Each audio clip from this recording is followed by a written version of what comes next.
ফেসবুকের তরফ থেকে নতুন নোটিফিকেশন এসছে, যেটা আমি আপনাদেরকে দেখানোর চেষ্টা করছি বা বলার চেষ্টা করছি। এখানে দেখুন, আমি আমার মনিটাইজেশনে যাব। যাওয়ার পরে এখানে দেখুন, আমি প্রথমে ইনস্ট্রিম অ্যাড আছে, এখানে অ্যাড অন রিলস আছে। আমি অ্যাড অন রিলসে ক্লিক করব। ক্লিক করার পরে এখানে দেখছেন এখানে কোনো নোটিফিকেশন নেই। আমি কিন্তু আমার ইনস্ট্রিম অ্যাডে যখন যাচ্ছি তখন দেখছেন এখানে একটা নোটিফিকেশন শো করছে। এখানে কি বলা হয়েছে, এরকম নোটিফিকেশন যদি আপনাদের এসে থাকে তাহলে আপনারা একদম ভয় পাবেন না, এতে কোনো সমস্যা নেই। ইনস্ট্রিম অ্যাড একটা অনেক বড় টুলস।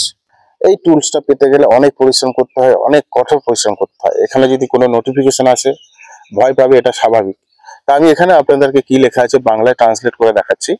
1 মার্চ থেকে 11 মার্চ পর্যন্ত ওদের ডেটা সমস্যার কারণে যে আর্নিং এর সমস্যা হয়েছিল, সেই সমস্যার সমাধান এখানে করে দিয়েছে ফেসবুকের তরফ থেকে। ওরা নিজেরাই জানিয়ে দিচ্ছে 1 মার্চ থেকে 11 মার্চের মধ্যে আপনার উপার্জন ভুলভাবে প্রদর্শিত হতে পারে, সেইগুলো ফেসবুকের তরফ থেকে সমস্যার সমাধান করে দিয়েছে, আপনাকে সেটাই জানাচ্ছেন।